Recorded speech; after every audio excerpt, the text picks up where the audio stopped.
کە من خەمخۆر یارانم یەقین قەت خەم بەبا نادەم وەکو تووتی شەکەرخۆرم سمەیلی خۆم بەکا نادەم وەکو جێپێ بەبێ باون و دەر و دیوارە کاشانم کەلاوە کۆنی وێرانم بە قەسری پادشا نادەم کە من ئوستادی سەرمەشقی وەفادارانی عالەم بم دڵی خاوێن و بێکینەم بە زوهدی پارسا نادەم منی بولبول بناڵێنم لە کوردستانەدا بۆ گەل منی بولبول بناڵێنم لە کوردستانەدا بۆ گۆڵ شەهادەی مەکتەبی عیشقم بە ئیمزای ئەوروپا نادەم لە گۆشەی زاویەی خەمدا بگریم بۆ بەجێماویم دڕی فرمێسکی گریانم بە لۆلۆی شەوچرا نادەم دڵی غونچەی نەپشکوتم لە سینەی تەنگ باو تەنگ بێ هەناسەی عەتری ئەفکارم بە سروەی بای سەبا نادەم هەلا ئەی عاشقی فلس و فداکاری مەڕ و مێگەل بزانە قەدری معنای خۆم بە پارەی ناڕەوا نادەم ئەوا پاراوی جەرگم کرد بە یەکجاری لە خوێنی دڵ شەرابی خوێنی خۆم خاونە بە بیرەی بێبەها نادەم. سڵاوتان لەبێ دۆستان، بە خێراتنتان پێ دەڵێم بۆ ئەم کۆڕەی ئەنجومەنی ئەدەبی کە پێکهاتووە و لە دۆستانی خۆشەویست بۆ بابەتێکی نوێ بۆ بابەتێکی زۆر پڕبایەخ لەسەر مامۆستای گەورە شاعیری چەوساڵەکانی کوردستان قانعی خۆشەویست لەژێر سەردێڕی قانع و پێگەی لە ڕەوتی نوێبوونەوەی ئەدەبیاتی کلاسیکی کوردیدا. کۆڕەکەمان بە دوو تاربێژی خۆشەویست ڕازاوەتەوە کە بەڕێز مامۆستا ئاسۆی خۆشەویستە بە چەپڵەیەکی گەرم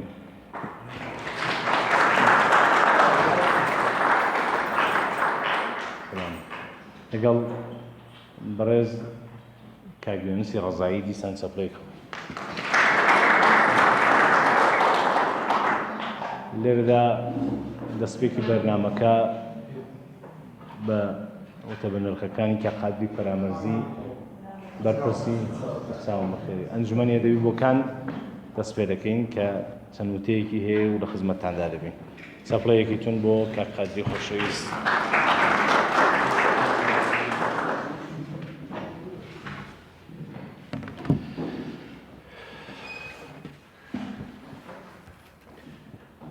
خەم و دەردی زەمانی زوو وەها چاکە کە بەربادەم لە سایەی عیلمەوە شانێک لە شانی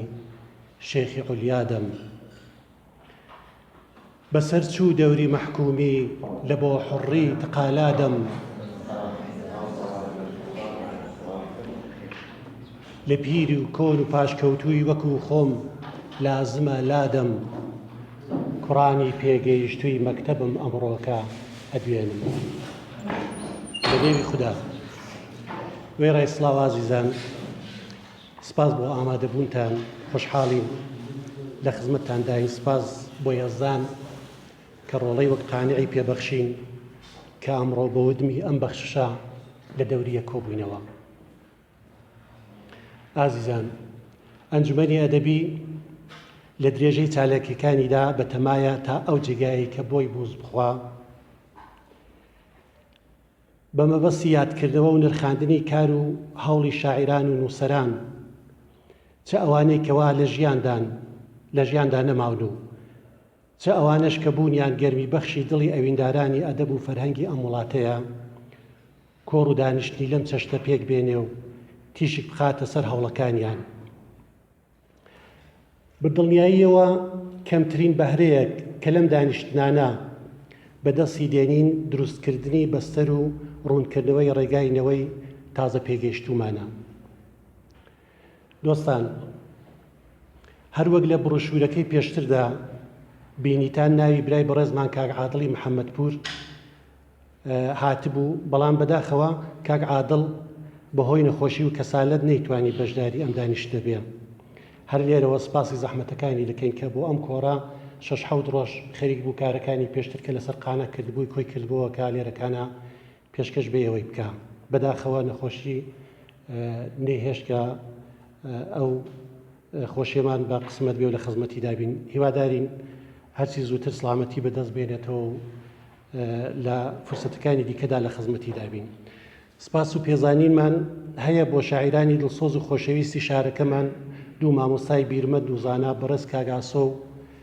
کاگوێنسی ڕزایی کە بە دڵفراوانیەوە داواکەیان وەرگرتین و قبوڵی زەحمەتیان کرد. زۆر سپاسیان دەکەین. سپاس و پێزانینش بۆ یەکێکی ئێوە عزیزان کە لەم بەرنامەیەدا تەشریفتان هەیە و حازر بوون. دیسانیش بەخێر بن. سپاس بۆ هەموو لایەک.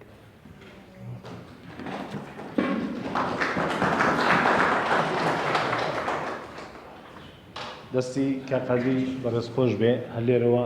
داوا لە مامۆستا سەید نەزاری دەکەم تەشریف بێن چەپڵایەکی گەر.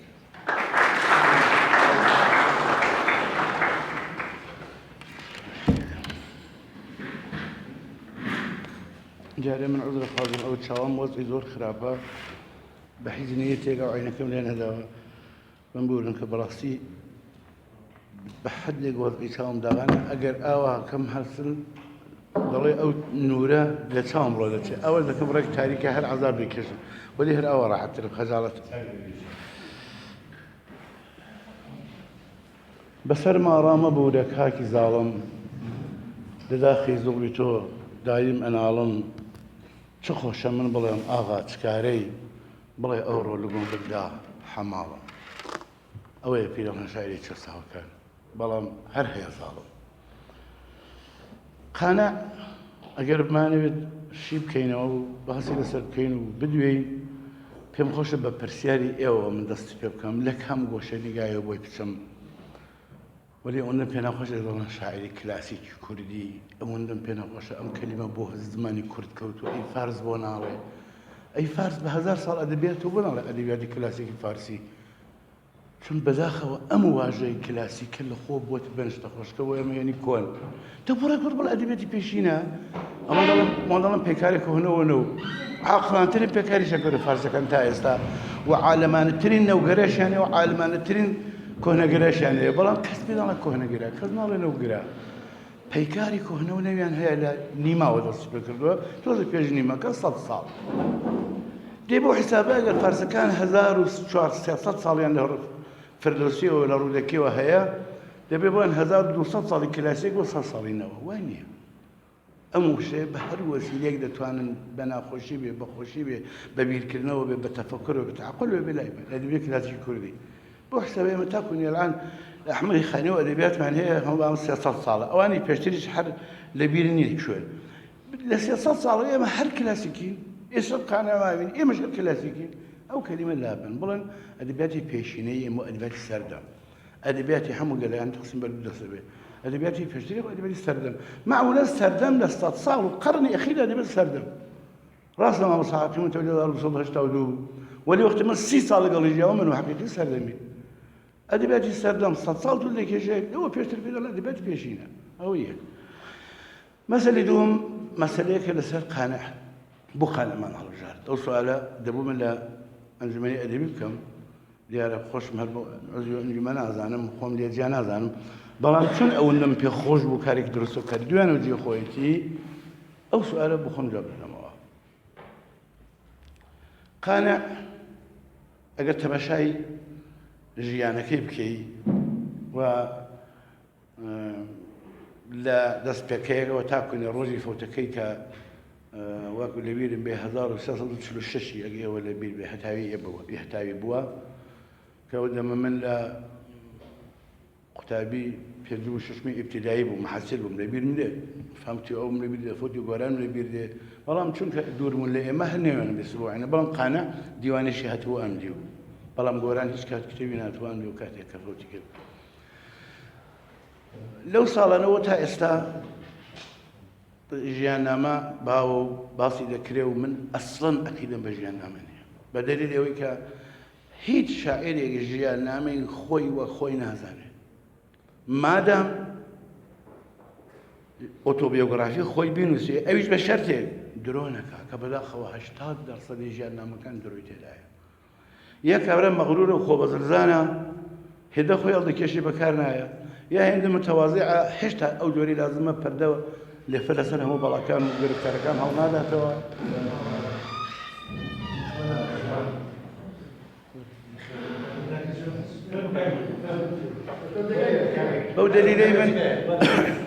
بەو دەلیلەی من ئیمانم بە ژیاننامەنووسی نییە و هەرچەند مێژووی ئەدەبی یەکێ لە گرنگترین ژانرەکانی ئەدەبیاتی هەرگەرێکە کە بەداخەوە کەم خزلای لێ دەکاتەوە لە سوورەتێکدا مێژووی ئەدەبی دروست ئاوێنەیە کە بۆ بەرەی ئێستا و بوارەی داهاتوو سجیرێکیشە بۆ گەڕانی دەوروبەر بەڵام بەداخەوە ئەمتمان وایە هەر بە مەحزەوەی سەوادی کولیمە دەبێت ببینە شاعیر بە مەحزەوەی سەوادی کولیوم پەیدا کردە ببینە نووسەر و چیرۆکنووس بە مەحزەوەی چوار کتێبمان خوێندە ببینە منتەقد کەس نایە لایە لە مێژوویەکی ئەدەبی بکاتەوە ئێستا چی کە لەگەڵ بە ئێمە مێژوویەکی ئەدەبی دروستمان نییە بە چەند زاویە مخالف و جۆرەجۆ دەنووسرێ من لەبیرم لە مێژوونووسێکی گەورەی و مارەف خزنەدار هەژار و هێمنی نەنووسی بوو هەژار و هێدی نەنووسی بوو لە مێژووی ئەدەبیاتدا و مامۆستا مارەف خزنە بۆ وەڵام ئەمە مەداحی بارزانی بوون تو خدا ئەگەر بەدیدێکی سیاسیەوە بێ تۆ دوو شخصی هەژار و هێمن لە ئەدەبیاتی مکردیاندا حەزب بکەی سەردەمیش بن چونکە هەواداری بەسەلەک حیزبەکەن دا ئەو مێژوونووسەکەی گۆشەنیگای خۆی خاتە سەر یا مەسەبیە شاعرانی غیر مەسەبی نانووسێت یا چەپە شاعرانی مەسەبی نانووسێت لە سوورەتێکدا ئەدەبیاتی هەموو گەلای دنیا پڕە لە شاعرانی کە تەزادی فکریان هەبووە پڕە لە شاعرانی کە اختلافی عەقیدە بووە پڕە لە شاعرانی ئەسە وەک کوێک ویریان نەکردەوە بەڵام شیعرەکانیان بە هەردوو بیرەوە لایەنگری هەبوو هەواداری هەبوو مێژووی ئەدەبیاتی ئەو میللە قەرزداری ئەو نووسراوانی ئەوانە وسبەینە ڕۆژەگەر گەلێکی دیکەدێ لەسەر شێعری کوردی قسە دەکات کاری بەوە نییە و میلەتە مسڵمان بووە یەهودی بووە مەسیحی بووە دیموکرات بووە کۆمۆنیست بووە چەپ بووە کاری بەوەیە ئەفکاری خەیاڵی نووسەرانی شاعریانە چی تێدا لێگەڵان فەرقەیە ئیدیۆم و جوانپەرستی و ناحەزپەرستی و قسە و شعر و فکر و ئەندیشە و هەزر و عەقڵ و ئەو ڕێگەی کەوتە و پیشانی خەڵکی بدا ئەو شاعیرەکە معمولاً ناکرێت شاعیر بێ ڕێگە و بێخەر بێ لەگەڵ ئەوانەی پێشتری چ جیاوازی هەیە چی بەوان زیاد کردووە لەگەڵ ئەوانەی دوایی چی کەمی هەیە لەگەڵ گەلایەن دەرەوسی چی وەکو یەکوان یا چی وەکو جیاوازیان هەیە کەوا بوو باشترین شێوە ئەوەیە ئێمە بۆ ناسینی شاعرێ بچینە نێو کڵاو ڕۆژنەی خودی شاعرەکانیەوە بێت عەسب جا لەبەرەوە من کارمە ژیاننامی قانانیە کوڕیکە بووە زۆر چاکی دەزانم چونکە من خۆشبەختانە تەمەنێکم بوو لەگەڵ مامۆستاقیقی کەوتم کە مامۆستاقی لەگەڵ خانع بەیەکەوە دانیشتون دانیشتنیان بووە شۆخیان بووە حتا ئەو مزگەینیەش بدەم ناوچەگەری لازم خانع زمانی ماڵی لەرەوە لەو بەکانە لە دەورانی کۆماردا کەوا بوو ئەکرێ بڵام من بە دوو هین قانعم دیوە ئەگەر قەرار بێت قانع حساب کەم مامۆستاقی و ئەسحاب من تابعینم چون مامۆستاقی لەگەڵ قانع ڕەنگە هەم عمر نەبوو بێتە نەڵم کامێنەداشە بەڵام زۆر بێکەوە ژیاون کەوا بوو زۆر دوور نییە من لەسەر قانع قسە بکەم هەو کەس دەیناسێ نهایەتەن ئەو پەنجا حەوتە شەمسی قۆمان مامۆستاقی هەشتا بوو حەفدە ساڵێک سنیان بووە مامۆستاقی 1970 بوو جا بۆ ئاگاهیەوە من عەقیدەم بەوەی نییە چەند دەژیاوە چەند ژنی بووە چەند کوڕی بووە ماڵی چەند بوو ماشەی لەکوێ بوو من دەڵام خاکە چی هەیە قانع لە دەورانێکدا کە شۆڕشە گەورەکەی پیرەمێرد بە ژیان و ژین لە عێراق دەست پێ دەکەوە بە خۆی دەڵێ گشت کوردستانی پڕگە لە زانین شاعرە ژیان و ژین جزئی گۆوارە باشەکان کە زۆربەی شاعرانی پێشینی ئێمە چلەمدی و چلەولی و ژیان و ژینەدا شعریان بووە و شعریان کردووە ژیان و ژین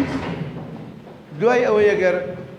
بە قەولی خۆی کوردستان پڕ دەکات دەزانین و حاجەت و فیقبەک دەمرێ و دەی شۆڕشی مەلک مەحموود سەرچاوە دەگرێ و سەر هەڵدەگرێ و قسەیەکی زۆر جالب مێژوونی هەیە کە ئەوەش بکەم چاترە لەوەی باسی ڕازە کەسێ بکەم هێشتا ڕێنووس و ڕەسمەخەتی کوردی ئەوڕۆدا نەهاتووە قانع لەوەیە پیرەمێرد لەوەیە تۆفیق وێردی لەوەیە زۆربەی شاعرانی سەردەبوون و نووسەرانی سەردەبوون کە ئەهلی قەڵەم بوون بەڵام بەپێ ئەوەی کە کوردی هێشتا تا ئەو زەمانە ئەلەبایەکی تایبەتی نەبووە ڕەسمەخەتێکی تایبەتی نەبوو هەر بە شێوە فارسیە نووسیوانە مەلیک دەستور دەدا دەڵێ دەبێ ڕسمخەتی بۆ کوردی لا بنێن وای نییە ئەویش لەسەر یەک قسەی زۆر خۆشەکە پێشینەکان کە سەردەمووی گێڕاوێنەوە مەلیک دەستور دەدا کە لەوە لایری نووسین و خوێندنەوە مکاتباتی ئیداریشتان بە زمانی کوردی بێت حتى قبض قوالا أو هم على أقل مع عربي بو سردمو افتخار بعربي ذاني بو حتى فرسكان شكل أنوسي 50 درس 60 درس عربي بو كابراي قبالي سي تغرقنم لدابا نفرق أو كابراي كا ديوري لقري درو دكا دولي سي تغاربوا سيج بوا ديجا رسم الخاتي قيم دا سي وسي فرق سيا يشان دريان كردو يدي فنا دابا نفر ملكو حكومتي ملكو السليماني زور نزيبه والعانج حكومتي هلا مضر حد ثاني دست يبقى وقال عني بشتى قولي قاب ملك دبينو قال والله ري كان درو كان او همسيه قانا جزء وانا بوا قال وانا ورد كوبنوا اما اوين الرسول ختا ده فرق يحبه جاءوا جردين بو كلماتك فرق زور دبير وكل شهر كلمه لام قلو ري قلو واو قلو يي قلو او علامه حوتك عم تتصلم وسردما بيدري يقورو لام يقورو ري قورا يا قلو كس وان بيكتور او ري لا ده مزرنو فرق السياسي لو سردما وخانا كاري كدور سر ادبيات وكما مصلايح لو سردما ده بدا خوتك هم زوري فينتو دوري دوراني طلاي ملك لقال عدي زول لقوا كان لين بغلاد لولا ورد من شرع عالمي اول داي اشتنى جاي شرع عالمي دوام لين منطقيه وبمكوريانو تالا شرع عالمي دوام لا دوبا لا مهابات كومري جكاف كوان دكاتو خانع ديت بارتو ودي ليردبو لشاري صابلا اغاهنا بجداري لا شاعرين سردم لكو مرحوم قاسم محمد لو كالبرزا خانه دبتها وتربيجي عيني او سردما زور عجائب كفر شي قولوا وتاري عيني بكردي اساس بس خاتي خوي ما لكتبك مرحوم زي ورده وتاري بزماني كردي ل جمعة نكتو بخاتي كردي نسي وخاتي كشي ايش توا وحاول تفكر عاد نكرو بلا نسبة بس سردمية ما زور كردي ترى لفارسي آلي ويدي قانع دبت الشاعري كي ناسيوناليست بلان بيش او ملايا حاشا لي نادري قانع ملايا الان القليل بيلا كرد لبيت نادي من بويا واحد من بس كيف جيران بويا بيري بينا خوجوا تا ملايا لسردم بولا ودبت الشاعري كي ناسيوناليست رنجا بيم وابد وقماني في استوايا دارو بردي مالكيشم ذكري يا كردانك إدي أوا ديني شي بزياشت بزي يا الله يا محمد دارو بردي مالكيشم ذكري يا كردانك وەک شاعرێکی ناسیۆنالیست زەت پێ دەگا و بەڵام بەداخەوە فرتەنەی چەپ و تەندڕەوی و سوورەکان و ئەو سەردەمەکە هەموو هەروە بوون و تەنیا قیبلەی ڕووناکبیرانەوە عینە باوکمە قوربانی بێ چەقش و داس شۆڕەیی بوو 80% 90% ڕووناکبیرانی ئەسان تەواو خاوەرمیانە نەکورد تورکیش عەجەمیش عەرەبیش لەو دنیا دوو قوتبیەدا تەواویان بە پێی ئەوەی ئەکسەرەن چەوساوە بوون و ئەکسەرەن زۆڵماندی بوو ئەکسەرەن ئیمپراتۆرەکان زۆڵمەی لێکردبوون هەموو حەگە سەریان کە دەجوقا زیدی سەربایەداری و زیدی قودرەت و زیدی ئەرێگۆرم ئەوان هەیە زیدی بەیسلا ئیمپراتۆری بوون قەهرەن هەتا ساڵانی ئەخیریش زۆربەی ڕووناکبیرانمان ڕویان دەکردە چەپ و لەو سەردەمەدا وەختێکە قوتبی جەمسەری دووەمی جیهان بەجانی جەمسەری کۆمۆنیست پەیدا دەبێ قانع پێ ئەوانە بێ ئەوی پێ خۆش نەبووە تەماشا دەکا میرزادە دەڵێ ناوزەم بەرەنزا من کە بەنیروو یەکچەکەش لاز دێقان نەهەت بەگەردن سڵتان تەناو بە سۆڵ ئەو شعر تاسیری تیاکە جواب بێ شعری داوەتەوە دەیدەلەیە کۆپی دەڵێن تۆی مەلاکارێکی بەسەر مەسەڵەن ئەو شاعر کۆمونیستانەوە لە ترسی زمانی خەڵک ناوێری ئەو شارانی کە ئەویش عەقیدەی بووە کە بە خۆی دەڵێ بژی کاکی لدینم بۆ نەهادی لەگەڵ دەستی فەقیران و هەژاران دیجا دیارە شعار نییە عەمەل بووی شتێ لێ بۆ خۆشی ویستون بەڵام نەیوێراوە دەڵێ ڕۆڵیان ئەوان مکردە پاشمەرگە هەرچەند چی شاعرانە پاشمەرگان هەیە هیچ شاعرێک لە ڕۆژهەڵاتی کوردستان ناسن لە ڕۆژهەڵاتی دنیادا هیچ کات ئەوە زروفی ئازادی نییە بۆ شاعر ئەوەی بەدەمیدا بێڵێ یا بەڵام هەستا زۆر گەوش بۆ خۆی بە کوشتن داوە یا خۆی ناشرین کردووە یا ئەوەندە مەحافزەکار بە لەبەر احترامی دوژمنەکەشی وێ نەیکوتووە جا لەبەرەوە خانە ئەو شارانی کە بۆنی سووری لێدێ و بۆنی چینایەتی لێدێ و ئالێەوە دەبێتە شاعری چەوساوەکان دەنا تاوعینە شاعرێکی ناسیۆنالیستی کوردە لێوە دەبێتە شاعری چەوساوەکان بە شیعرە جوانەکانی بە شیعرە بەقوتەکانی کە من ناوێرم بڵام باشتری شیعرەکانی لە پاشمەرگەدا بوو هەتا نەمرد ئیجازە ناچاکەکەن دوای ئەوەی کە مرد تێڕۆڵە ئەو شیعرانە من پاشمەرگەی نێو بنێن پامەری خانە کە چابوو خۆشبەختانە هەلی سەرکەوتنی شۆڕشی ئیسلامی ئێران بوو مەمەد جەوان بوو سەردەما معلم بووین کوردیمان دەزانی ماڵ نەبوو پامەری خانە ئەتیانێ بە و حزب دەسە و سازمان نەبوو بە شعری بەرەنگاری قانە ئاشنانە من بە چ دەلیلێت ئالێرەوە دەچمەوە سەر گۆشەنیگەی دووەمی شعرەکانی کە قانە علاوە بەر ئەفکاری متحولی کە بەرەو بەرزیە چوو بەرەو خواردنە چوو کە بەرەو بەرزیە چوو زمانێکی سادەی شعری دیهاتیانەی دیقانیانەی بوو کە هەموو کەسی هەڵی دەبوو تەفاخوری بە تەنتەنە و کەلیماتی عەرەبی و ئەنواعی قاڵبهاشی زانیوە غەزەلی کتووە ڕۆبای کتووە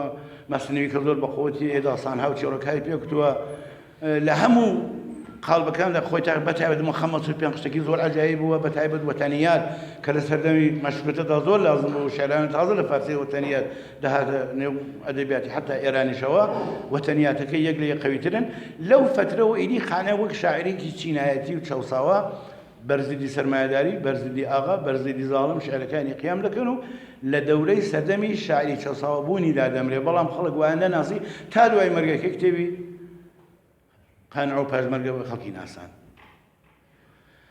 ئالێرا من ئیدی نامەوێت لەسەر تەوری ژیانی شاعرانی بڕۆم لە مەلەیەوە دەست پێ دەکا بە شاعرێکی ناسیۆنالیستی پاکی دڵسۆزەوە دێتە مەیدان و بە شاعرێکی چەپی تۆندڕە و فەوت دەکا بەڵام هەتا هاتایە لە ئەدەبیاتە جگەی دەمێنێ و لەباری ڕەخنە و نەقدەوە کاری من نییە لەنا ڕەخنش زۆر لەسەرە بە قەولی سۆهراب کاری ما نیست شناسایی رازی وەلی سۆڕ دیگەڕە باوێنگی بیکەن لەنا خودی مامۆستا هێمن شارەکانی بەدڵ نەبوو بە ئاشکرا من شەکلی هەردەکەم بوو لەو پەڕی سادە بوونیش لا بۆ خۆی نەقسا و لەو پڕی قودرەت بوونیش لا هەربێتەوە نەقسی دووەم ئەلعان پێم خۆشە ئێوە سەبارەت بە قانە بە نەزەری ئێوە من لە چ گۆشەیەکی و باسم نەکردووە وە کوێی ماوە بیڵێم وە چی لازمە بیڵێم چەند پرسیارێک بە قەولی ئەودی و ئاراستا کە زۆر ناحەزا پێم دا ئاراستی ینی سازم کردووە و پێشکەشم کردووە حتا بۆمیشان ئاراستەم دەکەن موشەکمان ئاراستە دەکەن بۆ ئەوەی ئەو زمانە ئەوەندە خراپ نەبێ بە زمانی وردی خۆمان چەند سوالێکم لێ پرسنەوە بە نەزەری ئێوە من لە کام گۆشەنیگاو بۆی نەچووم و هەلەوە زیاتر تێی ناگەم نازدان باسی چی دیکەی بکەم لەنا دکتۆرانمەوەندە حەراف هەم وە کابرایە مەسەلەن نەفەری حەرافمانەیە شەوێکی لەسەر مام هێمن قسەمان دەکرد مەسەلەن دایان کرد هێمن باسی و تەزبیحی چۆن کرد کرد ها دەرگاکەی ئەوە دەستگیرەکەیەتی ئەوە کتێبخانەکە ڕاستی دەکرد وەلی باسی تەزبیحەکە نەبوو ئەگەر شتانی بە ئەوە قسە بکەم 3 ساڵ قسەم پێ وەلی پێم خۆشە قسەی زەیدی موسەفا بێشێنم بە نەزەری ئێوە لە کام گۆشەنیگا کۆم باسی قانە بکەم لە خۆتان دەپرسم بەڵێ نەبوو دووری بخەینەوە بەڵێ شعری اجتماعي لشاعرانی مختلفة عنوانی سەردەمەوەی سەرخۆی چاوی بکەین یعنی بەگشتی بڵێن ئەوەی کە وتمان کلاسیکیان پێشینە شعری اجتماعی ڕۆڵتای اجتماعیان نەبووە بەڵکو شعری اجتماعی شعری دوێنێ بکەین ناخێوانیە بەپێی ئەوەی ئیجتماعی ئەوان ئیجتماع و ئەوەی تۆ دەڵێ ڕەنگە مەزور ئیجتماعی سیاسی بێ یا ناسیۆنالیزم بێ یا لەنا ئیجتماعی هەموو شعری ئیجتماعیە ئەسڵەن تەواوی شاعرانی ما ئەدەبیاتی تەعلیمیمان هەیە کە بەشێکە لە ئەدەبیاتی تەواوی دنیادا ئەو تەقسیمبەندی ئەوروپایەکان جوانە تەقسیمی ناکەن بەسەر کۆن و نوێدا تەقسیمەکەن بەسەر ناوەڕۆکدا بەشێکی حەماسیە کە هەموو گەلی دنیا هەیەتی باسی قارەبانەتی و ئازادی شاید مەڵور ئەو بەشەی بکە بە کوردایەتی مەڕوتە بەشێکی تەعلیمیە نەسیحەتی و ئەندەرز و نەسیحەتی کە زۆریش ناخۆشە چون شاعرەکە بەهۆی عەقڵی نەخەڵکە نەسیحەت بکە مەگەر شاعری زۆر عەقڵ بەشی سووەمی بە ئەدەبیاتی غەنایی کە قەویترین ئەدەبیاتە ئەوی ئەدەبیاتی خۆشەویستیە دڵداریە کە دینیش چێتە ئەو زاویەوە دایک و باوکی دڵداریە چێتە ئەو زاویەوە ئەولادی چێتە ئەو زاویەوە و حتا خۆشەویستی نیشتمانی لەوێدا بەرگەردێت کردنی ئەدەبیاتی غەنایی بەشێکی ئەدەبیاتی تەوسیفی و بەئیسلا سینەماییە ئەوەی کە عن 40-50 ساڵێکە هەیە نمایشنامە نووسین و فیلم کاریکردنەوەوانە و فیلم بەرداریوانە ئەگەر ئێمە هەموو ئەدەبیاتی دنیا بخەین ئەچێتە سەر ئەو چوارخانەیە ئەگەر هەدەفت ئەوەیە شێری مەسەلەن ناسیۆنالیستی یا کوردایەتی یا حیزبایەتی ئەحمەدی خانی 350 ساڵ پێش کوردایەتی کردووە باشە لەوە دەردی ئەمەیلی ئەو دەردی کوردایەتیە تورکیش ئەدەبیاتی خۆی هەیە ئەو بێت دێتە خانی ئەدەبیاتی حەماسی چۆن ئەدەبیاتی حەماسی ئەو ئەدەبیاتەیە کە باسی ڕەشادەتا و دەلیلە هەی گەلێ دەکاوە قەتعەن دەبێت گەلی و میلیش بێت یەکێ لە شاخصە هەیە ئەدەبیاتی حەماسی دەوێت بە ناسیۆنالیستی بێ میلیت گران بێ وەیەکێ لە شەحەکسەکەی حەماسی وە بێت درۆی تێدا بێ دەبێت خەڵقی عادەتی تێدا بێ چونکە جاری وایە بۆ زیادەڕەوی لە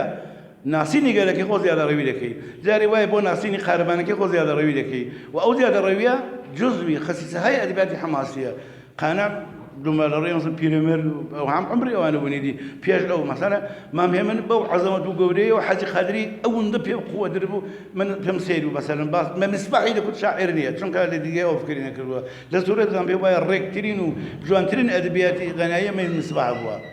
قانعیشی پێ سادە بوو دیکوت سادە هیچ نییە ئەوە چیە دایکی بووە ئەوە ڕخی نییە لە مەسنەوی ئەوە سادە بوو بۆ خۆی بەڵام ئێمە نابێ بۆ زۆر فکر بکەینەوە بزانین ئایا ئەسەن شاید و شاعرێت تەتەوەری علمیەکەی وا بوو بێت زمانی ئەوەندە عالم نەبوو بێت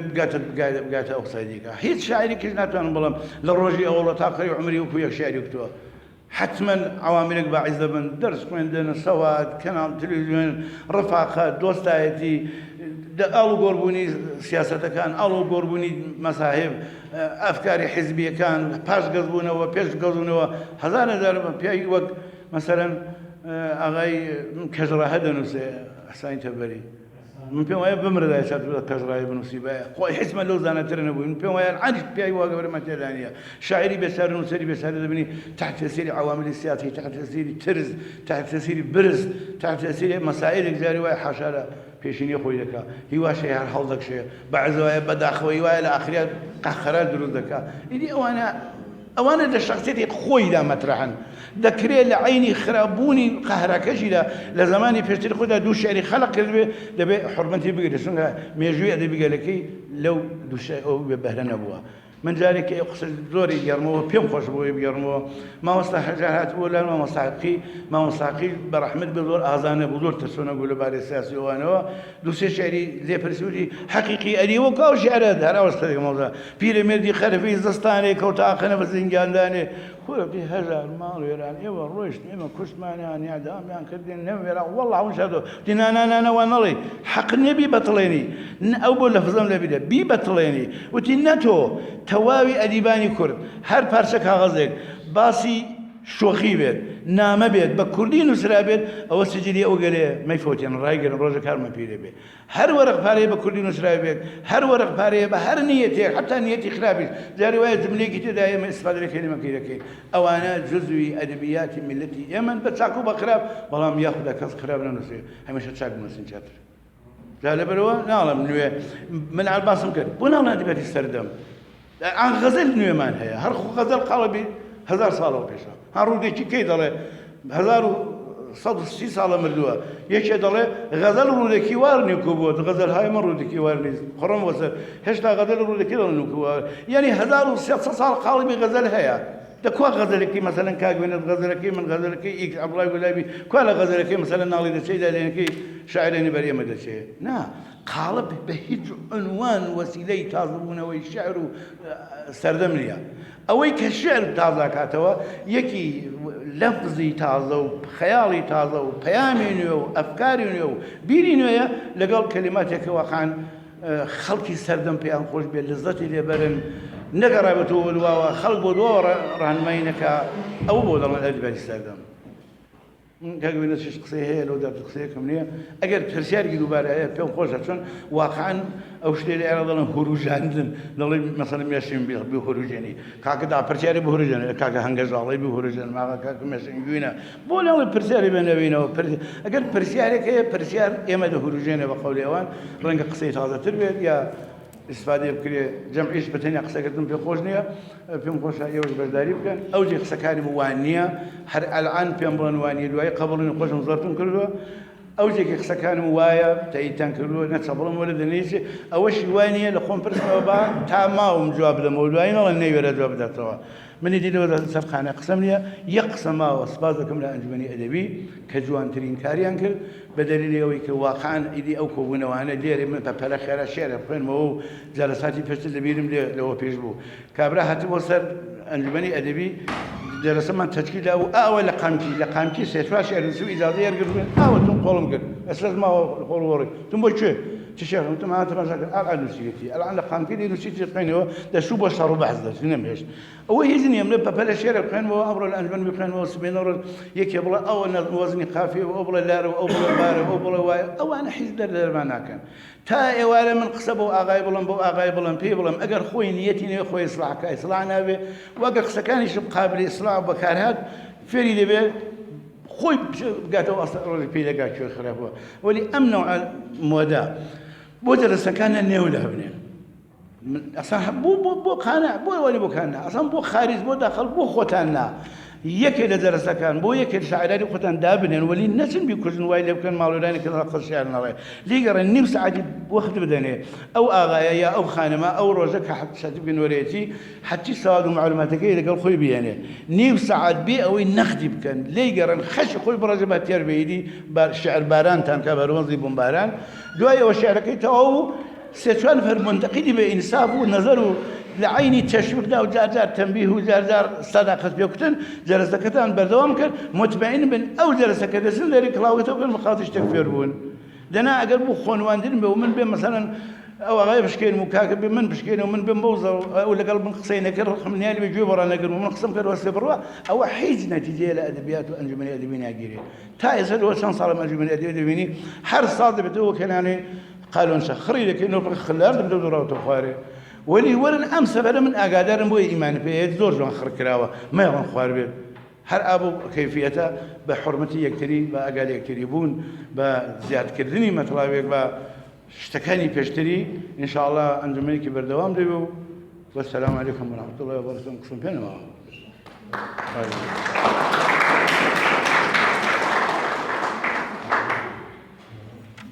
إجازة برسالين بسمو دانشو ما أدري تفضل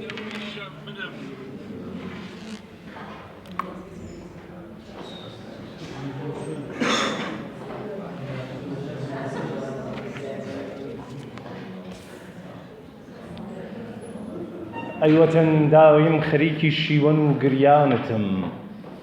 أيوة سوتاوي زاومي دردي بيدرمانتم يرخوابم كاب والله جن في دي لاوانتم أيوة شواوي حالي قومي بيسامانتم داوي مسو دازدي دستي خمو هجرانتم خۆمەزانم چەند کە ساس و دڵبرین و ڕەنجەڕۆم خۆمەزانم چۆن دووچاری زامی پڕئێش و بەسۆم با بزانن یەک بە یەک ئەفغان و تورک و فارس و ڕۆم کۆخکەندی بێستوونی فەرقەتی شیرینی تۆم بۆیە داویم بێتەوەقف گیان بەڵاو دەداتم ئەو کەسەی تەنیا و بێکەزڕ و لە ڕووبێ هەر منم خەمفرۆش و خەمکڕ و یا خەم بە کۆی بێ هەر منم گەر بەڕاستی بێتەواوی یا درۆی بێ هەر منم گەر لە دنیا تاقەتی ئەحزانی تۆی بێ هەر منم وا مقیمم ئەیوەتەن وەک شاخی هەوراماتم ئەیوەتەن وەڵڵا لە بووکی یەکشەوە زیباوتری تۆ لە 200 کیمیا و زێڕ و گەوهەر چاوتری بۆ خوماوری کەللە بێشک تۆ لەمەی سەهباوتری تۆ بە بمتازی لە فردەوسی بەرین ئەعلاوتری بۆیە وەک بولبول هەمیشە تاولبی گریاوتم گەردەمیشم هەڵدرون دڵ ناڵە و ئەفغان دەکا چاو بەبێ فکری دەروون چۆن فێرە خۆی گریان دەکا داوروبەردی هۆ دەکەم هەر زکریا و کوردان دەکا عشق میلیەک لە دڵما هێرش و جەولان دەکا ئەیوەتەن بۆ تۆ بفەوتێم قۆچەکەی قوربانتم من وەکو ئەسکەندەرم کەوتومە ناو جێژی مەمات ئەی ئەرەستوی خوێندەواران غیرەتێ بۆ ڕێی نەجات ئەیوەتەن وەک بەعزێ کەس گوێ نادەمە هات و نەهات گەر لەگەڵ یادی ئەتۆدا سەرفی کەم مدەی حەیات وازانم مونسی سەد کەوسەر و ئەدناوتم قانعا نەزمت پەشێوە داخەکەم فاوی چییە من ئەزانم هەوڵداودت بێ سەمەرداوری بیە هەرچی هاوارێ ئەەکەی لای بێتەمیز هەر فیە باوەڕت بێوەتەن لافم لە عەشعارا نییە شاعرێکی گیانفیدایی ئاو هەوای نیشتمانتم. دۆستان پیرۆزبایی بە کاک بژێن ڕەحمانی دەڵێن کتێبەکەی چاپ بووە 100 هۆدە تەنیایی کۆمەڵەی 100 چیرۆکی مینیماڵ پیرۆزباییان پێ دەڵێن هیوادارم دۆستان بیکڕن و بخێنەوە کتێبخانەی کوردی پێدەوڵەمەند بووە. ئێستاش داوە لە شاعری خۆشەویست و بەڕێز کاک یونوسی ڕزایی دەکەین بۆ وتارەکەی تەشریف بێنە چەپڵەیەکی خۆس.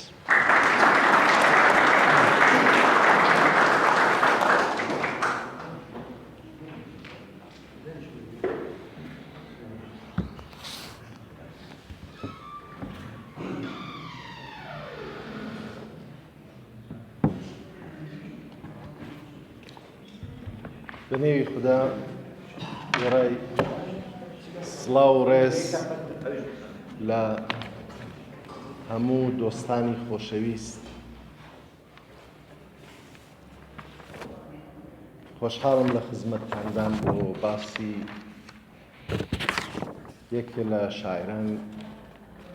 و بیرمەندانی سەدەی 20 کورد بۆ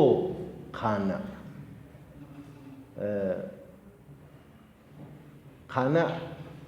ستای بەدمەندێکی هەیە کە دوای 75 ساڵ ئێستاش کۆڕی بۆ دەگیرێ لەسەری دەنووسرێەوە شیعری ئەو دەخوێندرێتەوە. بیرمەندێک دەڵێ شعری شاعرێک یان نووسراوەی نووسەرێک ئەگەر بتوانێت زیاتر لە 10 ساڵ لە زیهن و حافزەی ملەتەکەیدا بمێنێتەوە ئەو شاعرە شاعرێکی نەمرە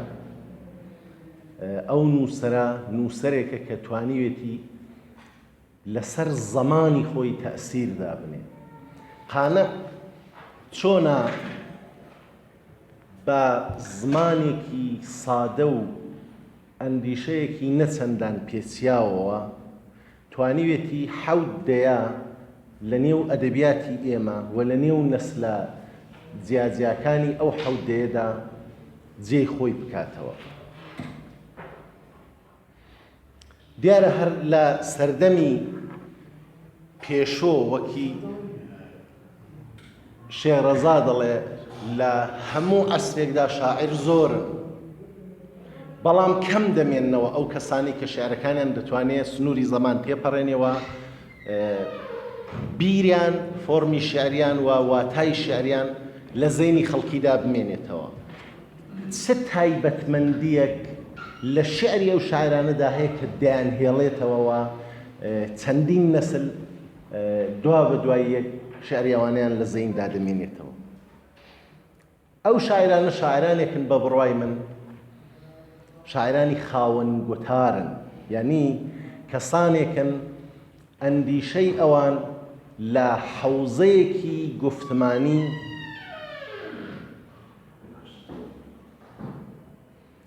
حەوزەیەکی گفتمانی تازەوە سەرچاوەی گرتووە، حەوزەیەک کە لەگەڵ حەوزە گفتمانەکانی پێشوو جیاوازی هەیە. بە واتایەکی دیکە شاعرانێک دەتوانن بمێننەوە یا زیاتر دەمێننەوە کە توانی بێتیان دابڕان ساس بکەن لە بەینی نەریتێک کە لەوە پێش هەبوو لە نووسین و بیرکردنەوە لەگەڵ ئەو شتەی کە ئێستا زەمان دەیخوازێ.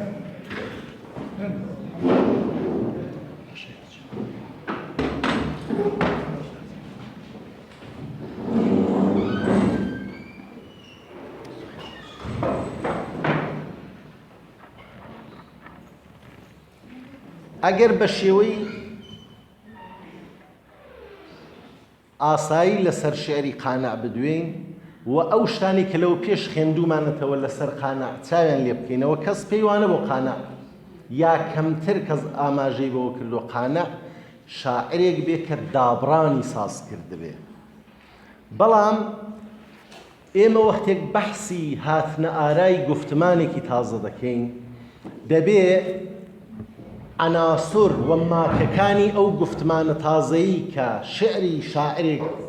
سەرچاوی لێگرتۆ دەستنیشان بکەین، پەیوەندی بینی ئەو ماکە تازانەی کە گفتمانی تازە دەخەنەڕێ پەیوەندی ئەوانە بدۆزینەوە یا بەواتایەکی دیکە جمگەبەندی و مەفسەلبەندی بکەین و دواتر دەستنیشانی بکەین ئەو حەوزە گفتمانی کە شعری شاعرێکی وەک قانع لەو حەوزەیەوە پاراو بووە.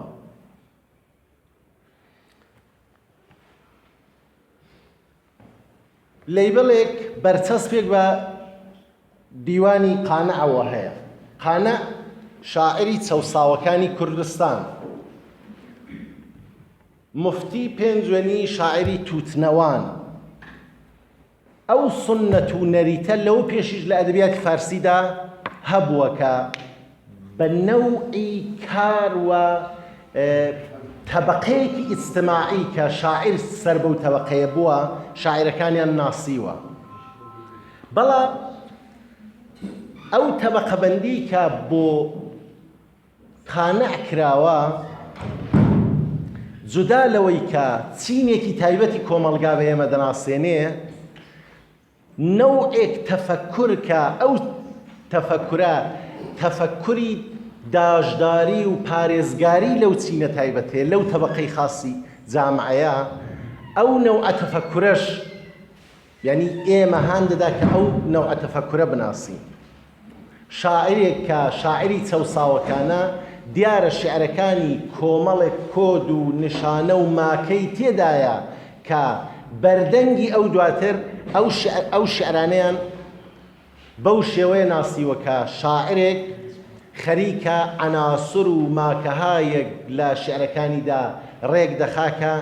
نیشاندەری پارێزگاری و دفاع و خستنەڕووی ویست و داخوازەکانی تەبەقەیەکی تایبەتی کۆمەڵگایە.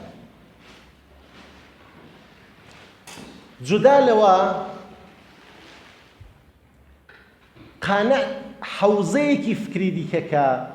بۆی مهم بووە ئەو دادەبڕێ لە شاعرانی دیکە یا بەواتایەکی دیکە دەتوانین بڵین پێش ئەو سەرچەشن و ئولگوی وامان کەم بووە، بیرکردنەوە لە حەوزەیەکی دیکە بنێ حەوزەی نەتەوەخوازی، ناسیۆنالیزم. ئەوەندی کە ئێمە مێژووی ئەدەبی کوردی هەڵدەدەینەوە چاوی لێ دەکەین، زوم زۆر لەسەر ئەحمەدی خانی و دواتر حازی قادری کۆییە. ئەحمەدی خانی پێویست نییە چون پێشتر هەر لەو جەلسانەدا بەحس من بۆ خۆم بەحسم کردووە. حازی قادری کۆیی بەحسی حازی قادری کۆیی دەکەم کە نزیکترە زەمانیان لە قانە. حازی قادری کۆیی بەعام وەک شاعرێکی ناسیۆنالیزیا وەک کەسێک کە پێشەنگی ئەو ڕەوتە لە نووسینە دەناسرێ. مامۆستا ڕێبوار سیوەیلی دوو کتێبی لەسەر حازی قادر نووسیوە، کتێبێک بە نێوی هاوکاتی و هاوشناسی و تازەگی کتێبێکی بڵاو بۆتەوە بە نێوی کتێبی حازی قادر. ئەو مقدمەی کە عرستان دەکەم پێویستە بۆی بگەینە سەر باسێکە لەسەر قانع قرارە بیکەین. ڕێبوار سیوەیلی پێی وایە حازی قادر بەهۆی ئەوەی کە مەکان لە شیعری ئەودا زۆر زۆر گرینگە، بەشێکی زۆری تۆژینەوەکەی ڕێبوار سیوەیلی تایبەت دراوە بە مەکان. هەموو ئەو شتانەی کە مشەخەسەی مەکانن وەک نێوی شارەکان، نێوی وڵاتەکان، ئەداتی زەمان، ئەداتی مەکان، هەر شتێک کە زەرفی زەمان بێ، زەرفی مەکان بێ، هەر شتێک کە پەیوەندی بە مەکانەوە بێ هاتۆ لە شیعرەکانی حازی قادر لاوانەی جودا کردوێت. دواتر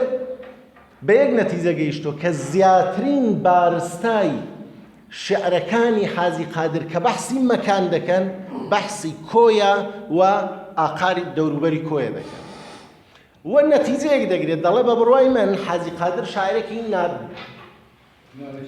بەجێی ئەوەی کە شاعرێکی ناسیۆنالیست بێ، شاعرێکی نەتەوەخواز بێ، شاعرێکی وڵات خۆشەویستە، بۆ چون ئەو ناوچەیەکی تایبەت لە وڵاتێکدا دەبڕێ وە زیاتر دەنگدانەوە و ڕنگدانەوەی شعرەکانی دەنگدانەوە و ڕنگدانەوەی ئەو فەزا و مەکانانن کە لە کۆیە و دەوروبەری کۆیە هەیە. دواتر نمونە دێنێتەوە دەڵێ بە سامەدیا ڕێژەی دووپاتبوونەوەی ئەو مەکانانی کە مەسەلەن وەک مەککە و مەدینە و ئەستەمبول و هەموو ئەو مەکانانی دیکەی کە لە شێعری حاجی قادردان نیشان دەدا ئەو بەلایەوە مەکان مهم بۆ، بەڵام ئەو مەکانەی ئەو گۆستەرەیەک ناگرێتەوە کە ئێمە پێی دەڵێن نیشتمان. بەو پێیە ئەو پێوە حاجی قادر شاعرێکی ناسیۆنالیست نییە. ئەمن لە وتارێکە بنەی باغی ئارەزووی نەتەوەیی لەسەر سەیف نووسی وەڵامی ئەوم داوەتەوە کە بە چ دەلیلێک ئەو بۆ چوونە ڕاست نییە. بەڵام ئەگەر ئێمە ئەو گریمانە و فەرزەی ڕێبوار سوێلی قبول بکەین، ئەو بەحسانەی کە ئەو لە بارەی کوردەوە ئیراعی دەدات چی جوابی ئەوە دەداتەوە، دەڵێ حاجی قادر بە دەلیلێکی دیکەش ناسیۆنالیست نییە، ئەو ڕەخنەی یەکجار بێڕەحمانە لە کورد دەگرێ و شکوهی نەتەوەی کورد دەباتە ژێر سوال، شکوهی زمانیش و شکوهی ملەتێک بە پێکهاتەیەکەوە کە هەیەی دەیباتە ژێر سوال. ئینسانێکی ناسیۆنالیست هێرش ناکاتە سەر شکوهی نەتەوەی خۆی. هەر کام لەو فەرزانە ئێمە لەبەر چاو بگرین، وەختێک دەگەڕێینەوە سەر دەقەکانی حاجی قادری کۆیی، ئێمە لەگەڵ دەقێک ڕوبەڕووین کە ئەو تەنانەت وەکی من لەو وتاردا ئاماژەم پێکردووە لە مناجاتەکەیدا بەحسی ئەوە دەکا معلومە بۆچی حاجی مەدح دەکاوە کوردی تا کەس نەڵێ بە کوردی نەکراوە مەدحی باری. یعنی ئەتۆ مەوزوعێک، قالبێک، چوارچێوەیەک بەنێوی مناجات کە پێگەی مەزهەبی هەیە، پێگەی دینی هەیە، هی حەوزەی گفتمانی دینیە، ئەتۆ لەو حەوزەیەش کەڵک وەردەگری بەوەی ویستی نەتەوەی خۆت مەطرح بکەی، واتە تا کەس نەڵێ بە کوردی نەکراوە مەدحی باری، و ئەو بەری ئەو قسەیە ئەوەیە تا هەموو کەس بزانێت کە بە کوردیش مەدحی باری کراوە. هەموو کەس بە لەوە ئاگادار بێ ئەگەر سەیف بە شێوەیەکی دیکە هەر ئەو شتە باز دەکا کە لێ بە تەسەلی بەحسم کردو، ئەو هەر لە ئیتفاقەن لە مناجاتێکدا گوزەر دەکا لە گفتمانی ئاینیەوە بۆ گفتمانی نەتەوەیی کە بەحسیەوە دەکا، دەڵێ ئەمڕۆ حەسەن موئەزینە کوردانە بانگ دەدا، خەڵکینە لە خەو هەستن و حەیە عەلە السەلا. یعنی بانگێک کە ئەو دەیدا بانگێکی کوردانێ، مەگەر دەکرد بانگ ئێمە چوارچێوەی خاصی خۆی هەیە، یعنی ئەمری مقەدەس دادەبەزێنێتە سەر ئەمرێکی نەتەوەیی. حاجی قادر کە ئەو کارە دەکات دوای ئەو کەسانێکی دیکە دوای ئەو هەن، حەمدی ساحب قڕان، حەمدی چەندین شعری هەیە وردە وردە خەریکە مەفهومێکی دیکە. ئەگەر فەرزی ئەوەڵی ڕێبوار سوێلی لەبەرچاو بگرین، ئەو چوارچێوەیە چکۆلەی بوومیەی ناوچەیەی کە ئەو لە نەزەری گرتۆ کۆیە و دەوروبەری کۆیە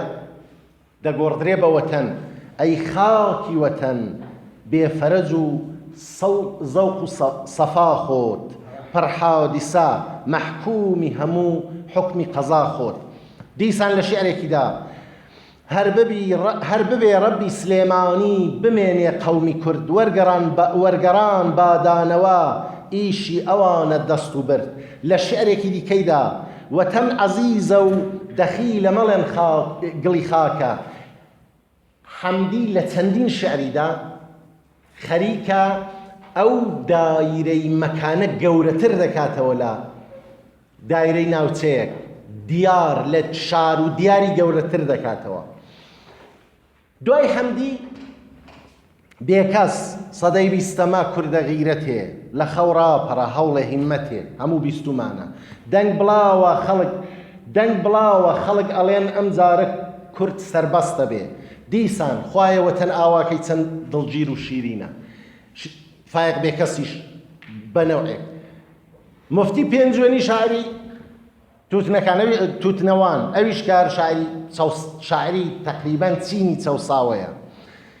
ئەیوەتەن مژدەت دەمێ ڕۆژت تلوعی کردووە لە شێعرێکیدا لە شێعرێکی دیکەیدا بۆ نەبەردی و چاونەترسی فەوقی سەد ئەلمانە کورد و ئیلە آخر زۆرن نمونونەکان بۆ باسی ئەوانە دەکەن ئێمە وەختێک باسی ئەوە دەکەین دەڵێن شاعرێک هەڵگری گفتمانێکە لە حەوزەیەکی گفتمانیدا بیر دەکاتەوە یەک دەبێ ئەو ئێلمان و ماکانەی کە بەحسی دەکەین لە شێعرەکانیدا بیبینینەوە بۆوە فەزای سیاسی ئیجتیماعی دەبێ بخوێنینەوە دوو ئەو سەرچاوانەی کە ئەو شاعرە وەک ڕەوابەتی بەینامەتنی کەڵکی لێ وەرگرتوون واتە ئێمە گە قانع دەخەینەوە بزانین قانع پەیوەندی شعری لەگەڵ چێ بووە قانع شعری حەمدی تەخمیس کردووە شعری بێکەسی تەخمیس کردووە شعری مفتی پێنجوێنی تەخمیس کردووە لە شعرەکانی داباسی کردوون هەمووی ئەوان نیشان بدەن پەیوەندێکی بەینامەتنی لە بینی ئەواندا بۆ و ئەو پەیوەندێت جودا لە پەیوەندێکی بەینامەتنی پەیوەندێکی بەینازێهنی و پەیوەندێکی فکریشە یعنی ئەوانە شاعرانی دەی ئایا ئەو پۆلە شاعرە لە لەحاز زمانیەوە چەندە لێک دوورن ئەو پۆلە شاعرە لە دەورەیەکی زمانیدا خەریکە سەر هەڵدەدەن کە وردە وردە لە دنیادا بیری نەتەوەخوازی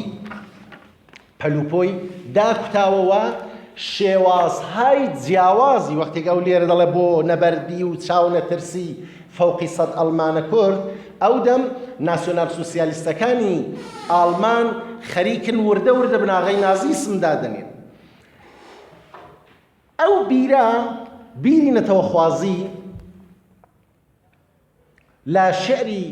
ئەو شاعرانەوە دوای ئەوان یا هاوکات لەگەڵ ئەوان لە شعری قانع ڕەنگدانەوەی هەیە بەڵام ڕەنگدانەوە و دەنگدانەوەی ئەو بیرە دەکرێ بڵین زۆربەی هەر زۆری بارستای شعرەکانی قانعی گرتوتەوە لە حاڵێدا ئێمە لە حەمدی ساحب قڕاندا چەندین نمونە دەتوانین دەست نیشان بکەین قانع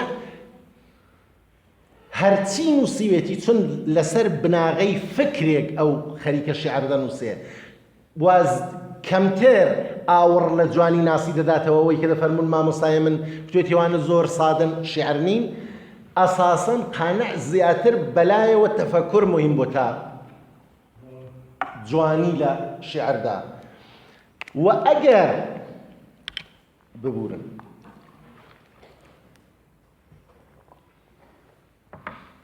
ئەگەر ئاوڕێکیش لە ئەدەبیاتی پێشخۆی دەداتەوە دیسان زمانەکەی سادەتر دەکاتەوە لەوان یعنی کەمتر چاوی لە شاعرانی پێشخۆیەتی لە شعری لەو شعرێکی ئەویش بۆ کەرەکەی نووسیوە پسیلە چاوێکی لە شعری ناڵی هەیە بەڵام ئەو کەرەی ناڵی کەرێکی شکوهمەندە یعنی ناڵی سعی کردووە چۆن زمانەکەی لە زمانی خەڵکی ئاسایی جیایە ناڵی شاعری چینی نخبەیە دەڵێ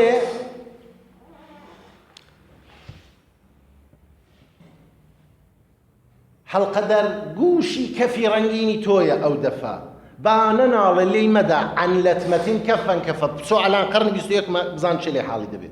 دەبێت بگەڕێ سەرچاوەکان شەرحەکان واتاکان ببینیەوە و دواتر بەحسی ئیخوان و سەفا و بەحسی سولەیمان و بەحسی ئاسەف و یعنی کۆمەڵێک زانیاری و کۆمەڵێک داتا لەو شعردا هەن ئەو زانیاری و داتانە داتا و زانیارێکن کە چینی نوخبەلی تێدەگا بەڵام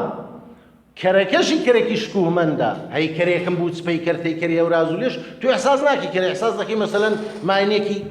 کەحلانەوە بەڵام ئەو کەرەکەی بەستە زمانە کەرێکی ئاساییە کە ئێمە دەیبینین لەو دێهاتە ئەو کەرەیناڵی نمونەیەوە گیر ناکەوێ تازە ئەو کەرەیناڵی لە ئاخردا چەندە خۆش بوو بە زمانی حاڵی دەیکوت ناڵیە هەردوو حەیوانین ئەمن جۆ کرد و ئەمن جۆ کرد و ئەتۆش جۆ درێژ یعنی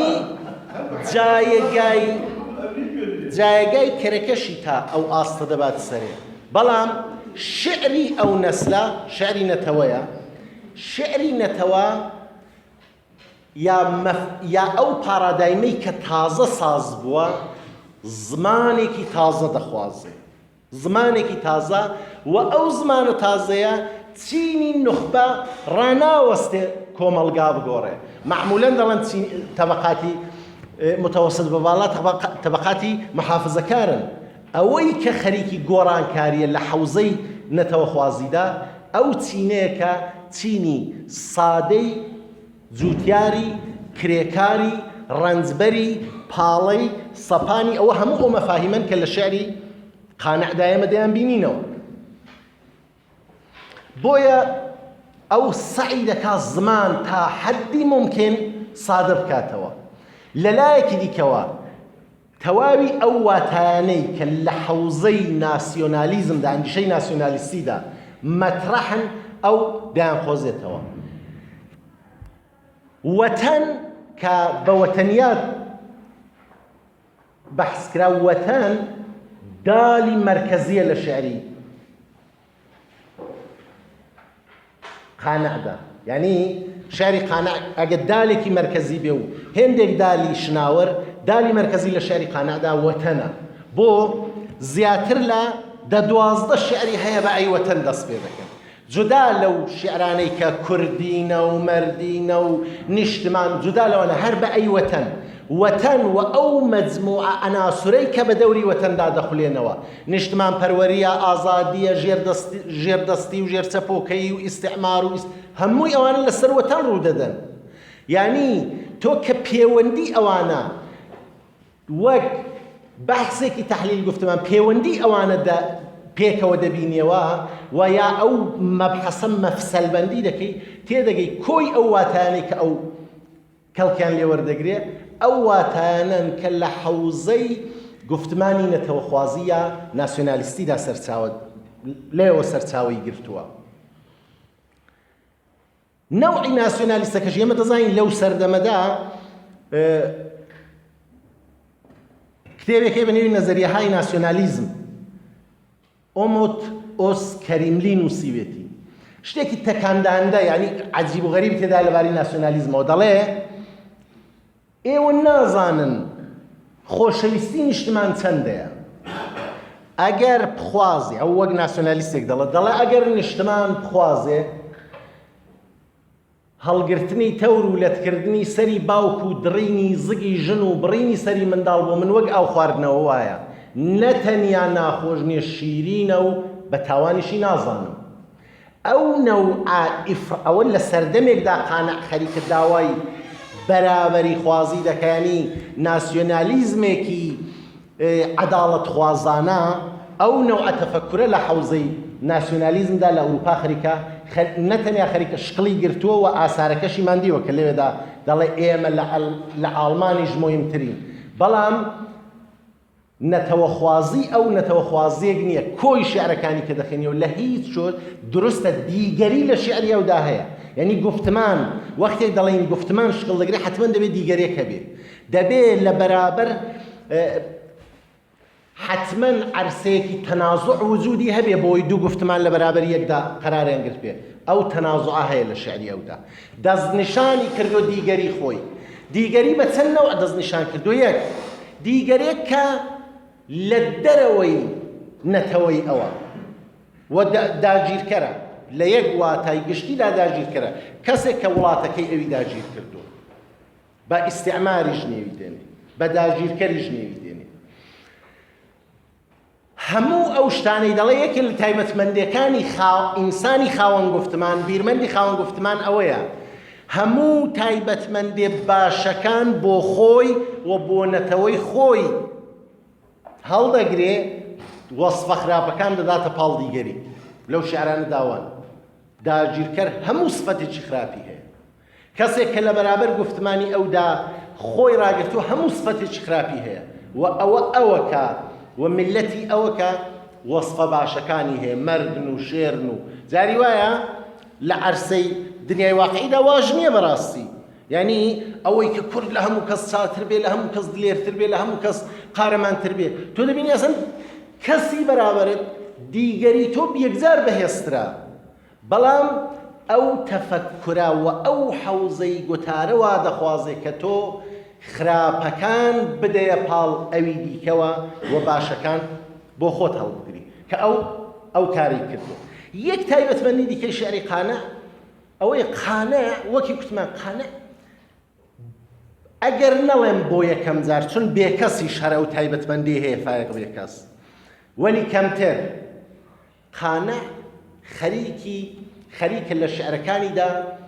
تەبەقاتی ئیجتیماعی بۆ یەکەم جار تەبەقاتی ئیجتیماعی دێنێتە ڕووە تەبەقاتی ئیجتیماعی نەقد دەکات. یعنی ئێمە سەر تا پای شعری ناڵی بخێنینەوە زۆر کەم شعرێکی هەیە بۆ ئەو حجرە کونتێبوویەی نووسیوە باسی فەقێ و ئەوانەیە کەمتر تۆ دەبینی مەسەلەن یا ئەو شعرێکە بۆ سوپای بابانی نووسیوە وەلی جودا لەوە ئەتۆ تەبەقاتی ئیجتیماعی لە شعری ئەودا ناتوانی بناسیەوە لە شعری قانعدا تۆ دەتوانیت تەبەقاتی ئیجتیماعی بناسیەوە بۆیە پێی دەڵێن شاعری سەوساوەکانی اتفاقەنە و لەو تەبەقاتدا بۆ خۆی لە یەکێک لە تەبەقەکاندا خۆی مقیم کردووە سەقامی گرتووە و تەبەقەکانی دیکە دەبینێەوە ڕەخنەیان لێ دەگرێت بۆ دەڵێ ئەو تەبەقەی کە من سەر بۆ تەبەقەیەم تەبەقەیەکە کە عمومی خەڵک زۆربەی هەر زۆری کۆمەڵگای من تەبەقەی ژێردەست و چەوساوەن تەبەقەکانی دیکە چین سێ تەبەقە نێو دەبە شێخ ئاغا مەلا کە بۆ خۆی مەلاش بوو دەڵا و سێ شێخ و ئاغا و مەلا ئەوەی کە ئەو بەحسی دەکات دەڵێ ئەسەن ئەو جامعەی کە ئەو وەسفی دەکات لە شێخ و ئاغا و مەلا ئەلئانیش ئێمە دەزانین مەسەلەن تەبەقەی شێخ و مەلا نظامەکەیان وەک نظامێکی کاستی وایە یعنی ئیمکانی ئەوەی کە نەفەرێک سعود بکا بە مەرحەلەی شێخایەتی کەسێکی عامی ممکن نییە ئیمکانی ئەوەی کەسێکی ڕەعیەت عادی بەرز بێتەوە بۆ پلەی ئاغایەتی یا زۆر سەختەیە ممکن نییە یەک تەبەقە دەبێنێتەوە تەبەقەی مەلا تەبەقەی مەلاش تەبەقەی تایبەتن ئەویش جزئی ئەو سێ تەبەقە ئیجتیماعیەن کە سەدرنشینن بەڵام مەلاکان ئەو بۆ خۆی مەلا بووە ئەوەنێ دەڵێ چوار سفەتەیە یەکیانت ئەو یەکیان دەوە و ئەتۆ بەدبەختی چوارمیشە دەوەیە مەلا چوارمینانە کە مەلای مەلا دەڵێ مەلا دەتوانن بازێکی بەینابەین بکەن ئەگەر لە خزمەت دوو تەبەقەی سەرێدا بن لە خزمەت ئەو دوو تەبەقە ئیجتیماعی سەرێدا بن ئەوانیش لە ڕاستای داگیرکران و زیاتر چەوسانەوەی نەتەوەی خۆیاندا کار دەکەن بەڵام ئەگەر وەک ئەو بن یعنی ئەو مەلایەنە لە خزمەت دوو تەبەقەی دیکەدا نەبن ئەوان دادەبەزنە ئاستی چینی چەوساوەکان و ئەو خەڵکەی ڕەشۆکەی کە خواستێکیان هەیە و ئەو خواستەش خواستی سەربەستی نیشتمانەوە ڕزگارکردنی و نیشتمانی لەدەست داگیرکەن ئەو نەوعە نگاهە تاکەی لە شێعری قانعدا هەیە قانع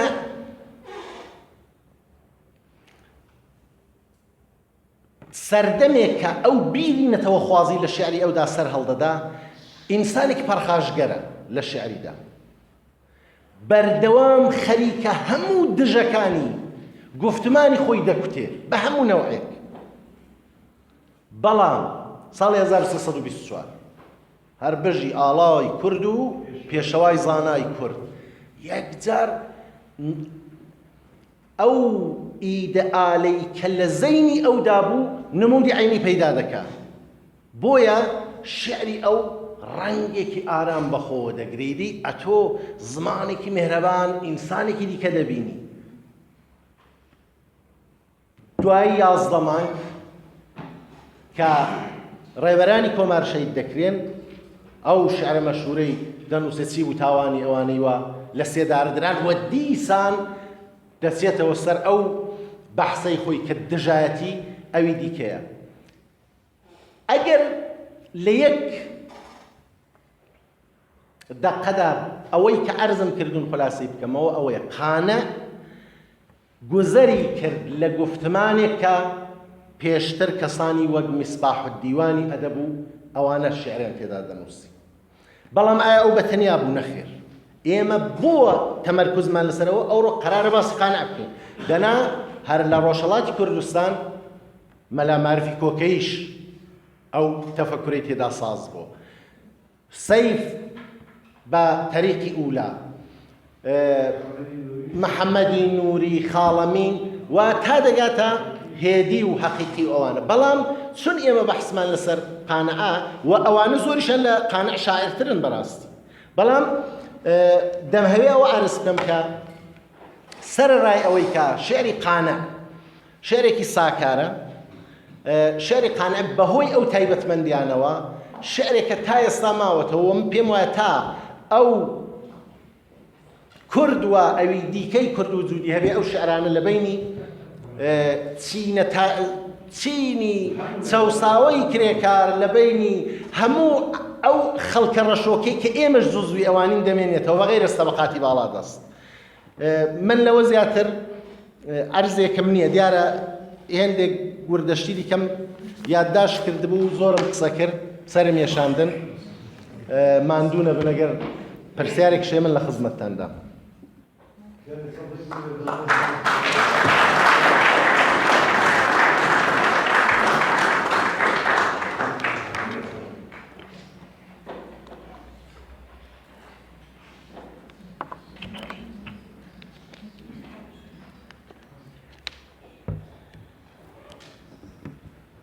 دانیشم ئوستاد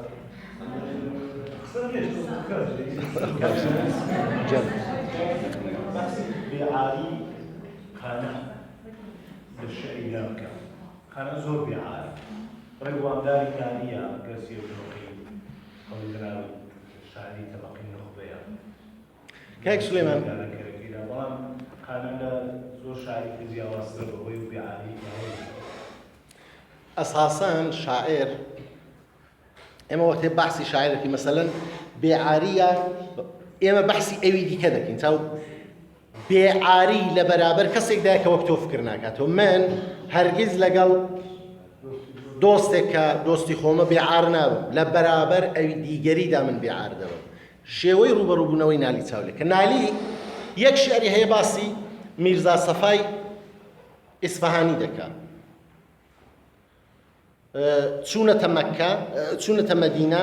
هەرچیان حەجیان کردو ئەو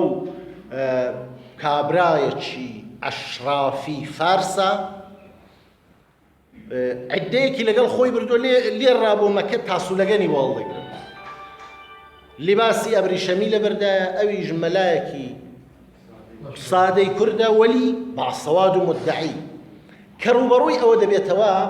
من شعرەکە هەموم لەبەرنێ دەڵێ تۆ عەجەم مەردی مزەخرەف تەنی و قەڵبەزەنی کە ئەوەی ئەبریشەمت لەبەردایە ئەوە کرمی ئەبریشەم بۆ تەنی نسوانی تەنی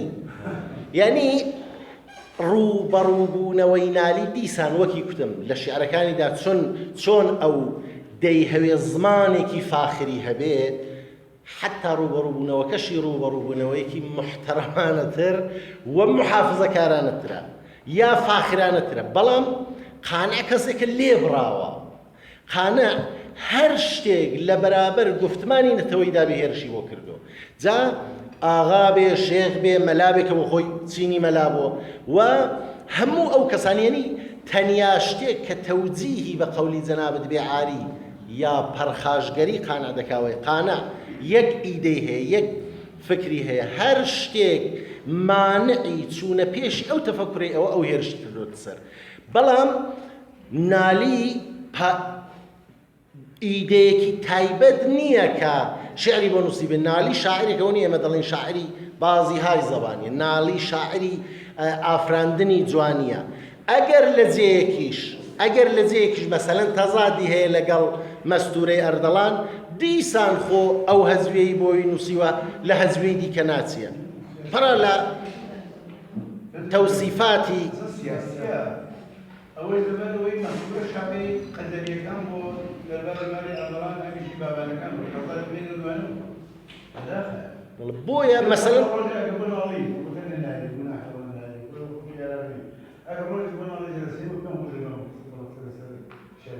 كان واقعا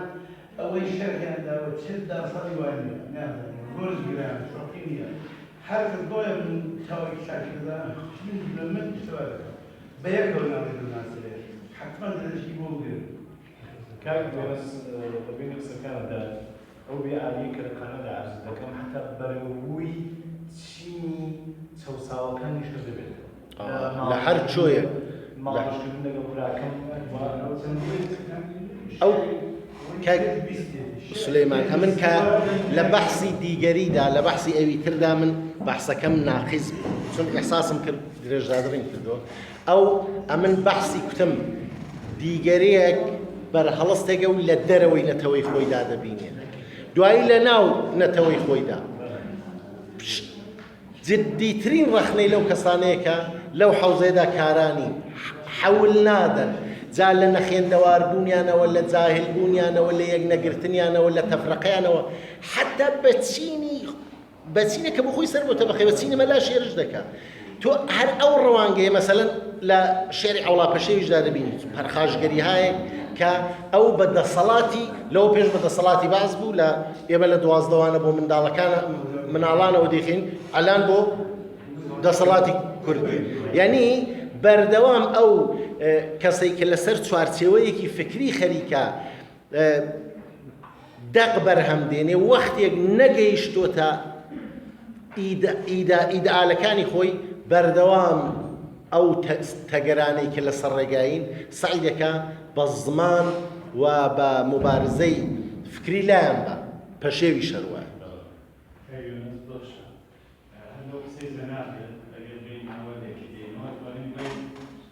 خانه بجور وقفه یا تجارات هتبدأ أو بتعليق كشت جملة بديهة يعني أو بتعليق الشيء جور خيال جور إيديولوجيا جور بناء لنا توجه سكاكا جملة بناء قدسية أو بناء قدسية راديك مثلا فكسر كناني الشبينية بينيك كلوتن هيتي بينيك أو نقدسية كناية بالحرصية والله من أقاني أو قاني كستنا بالواسط إلى ونابيكم بجورة خليك ودة عندك دار هاي ببيسوانا أو قاني خلينا تواكا يعني بساعدة خلينا تواكا إيراد يعني بيناي بسكا كبلي حتى أو ديكتاتوري كتور بيتري حتى خدي كاكتان مشاهد من رسالة كم أولية كم أم بوتال أم قناعي دوما كتوانا غير خوشكبه بودرسوني مفصل بندی جوگه بندی تازه لا خانده اعلو بوالا بو ادامه پیدامه که بو دیسان کش اگرین و سردمی سرخوردانوی مثلا بزرگنوی بارزانی و شاعرانی وکی نوجه سرد را اگرین و دیسان با قدسیتی بکاری ندوا یعنی او مخرزی که قانه ایتوانی جوگه بندی تازه درست کرد بو نبو قراود و دیسان هر دو بوشی که ما مساسو فرمی کسی که وقتی من خوشی داشته خانه نه ولی ما مساهمه بباره که دیسان او قدسیتی نکوی بداو کیوس داری جرأت کارخنه بگیره لو خیاله که وقت ناسیونالیسم درست بود ایماژ درست بود کەک ئەمزە من پێم وایە ئەو تێگەیشتنە لە شێری قانع دروستە و ئەوەی کە تەداومی پەیدا نەکرەوەش کاملەن دروستە بەڵام ئەوە تێگەیشتنی ئێستای خۆمە من پێم وایە هێمن و هەژار ئەگەر بەحسی ئەوانە بکەین هێمن و هەژار شاعری دەوڵەتێک بوون کە کورد سەدان ساڵ بۆ ڕۆیایی بوو شاعری وەک شاعری نەتەوەی ناسران هەرچەند ئێمە لە بەرەوموکریان خۆ ئەو قسەیە لەسەر هەژار هەیە کە ئەوەندی ئاوڕی لە مەسەلەن چێوی تەرەغە داوەتەوە ئەوەندی ئاوڕ لە قازی محەممەد نەداوەتەوە ئەوەندی ئاوڕ لە سەیفی قازی نەداوەتەوە ئەوەندی ئاوڕ کە باسی ئەو گۆڕەکانە دەکات بە چەند بیت خلاصی دەکات ئەوەندی باسی شێخ محەممەدی خانەقا دەکات وە دواتر ئیتفاقا نەوعی هەڵوێستی بەتایبەت هەژار بەنسبەت کوردی ڕۆژهەڵات نیشان لە دڵساردەیەکە نسبەت بەوە بزوتنەوەی بەڵام ئەو کە لێرە ئەو پایگا سیاسی و کۆمەڵایەتێ لە دەست دەدا لەو دی پایگایەکی دیکەوە دەست دێنێ لەگەڵ شۆڕشی بارزانی دەکەی و من پێم وایە تۆ ناکرێت لە حەوزەیەکی مەسەلەن مقاومەت داخەریکی کار دەکەی هەمزەمان ڕەخنەشی لێ بگری لە چوارچێوەی حیزبێکدا یعنی ئەو لە حیزبێکەوە منتەقل لەبێ بە حیزبێکی دیکەوە ئەساسەن دەرەتانی نیە لەوێ دیگەری ئەو چییە کاگەمزن زەلال تاڵەبانی و ئیبراهیم ئەحمەدە و ئەوە نیە بە جنێ و باسییان دەکا یعنی با لەوێدا دیسان نەوعێکی دیکەش تۆ مەسەلەن ئەو لەوێدا قودسیەت لای ئەو مەسەلەن بەرەی چەپ و کۆمۆنیستێتی لە ئەوایلی بۆ کوردستاندا بۆ دەڵم من بۆ دوایی بۆ خۆی دەڵێ بۆ ئەو کارم دەکرد پێم بۆوانە خزمەت بە کورد دەکەن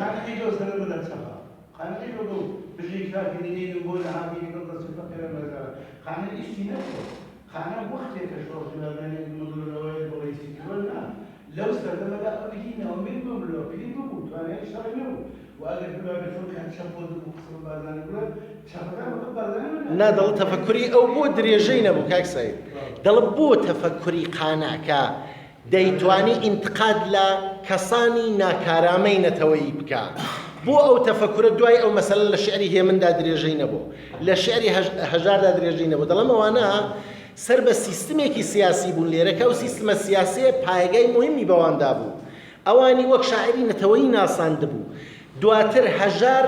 کە حەوزەی ژیانی خۆشی دەگۆڕێ دەچێتە باشوور تێکەڵ ڕەوتێکی دیکەی سیاسی دەبێ و ئەو ڕەوتەش پێکەوە لەدایک بوون لێرەی پێکەوە لەدایک بوون دیسان ئەو دەستی بەوە نەچوو بەڕاستی ئەو کارە بکە هێمن من پێم وایە هێمن ئەگەر بینوسیبا ئەگەر بینوسیبا زیاتر چون ئەویش دەرگیرە هەر خودی ئەو کاراکتەری سیاسی مامۆستا هێمن و ئەو عملانەی کە دواتر مەسەلەن لە ساڵی 64وانەدا کردیان و بەنەوعێک عملێکی سیاسی کە کردیان نیشانی دەدا کە با ئەو لە شوێنێکی ئینتقادی بێ حتا دەتوانێت لە چوارچێوەی سازمانێکە خۆشیشی ویست و ئەندامیشی بۆ بێتە دەرێ بەڵام ئەوە تا ئێستاش هۆکاری سەرەکی ئەوەیە ئێمەی کورد لە ڕۆژهەڵاتی کوردستان لانیکەم ئێمە ئێستا بە لانیکەمی ویستەکانمان نەگەیشتوین کە بتوانین ئەوجا ڕووبەڕووی ئەو سیستمە فکرێ ببینەوە و پێمان وابێ مەسەلەن هێندێک دەرکەوتەی خارجی هەبێ ئەوانە ئاساری منفیان لەسەر کۆمەلگادا نابێ ئێمە بین ئەوانە نەقد بکەین بەڵام لە حەدی فکردا بۆچی ئەوڕۆ مەسەلەن هەر لە شعری سوارەدا ئێمە نمونەیەکی زۆر کەم دەبینین کە بەحسی ئەو تێکشکان و بەحسی وانێکی ڕۆژهەڵات دەکات بەڵام نەبوو بە دیاردەوە تا ئێستاش نەبوو بۆچی من پێم وایە بەشێکیەوە ئێمە بە هیچ یەک لە ئەو ویستانەی کە 100 ساڵە ئێمە دیاریمان کرد و کورد بە هیچ یەک لەوان نەگەیشت و بەڵام لە حەدی تێۆریدا من پێم وایە ئالان زۆر کەسن بە بەرەنگاری بیری نەتەوە خوازی دەبنەوە هەموو چەپەکان شێرگوی کوڕی هەژار شتێک تایبەت دەژێرەکە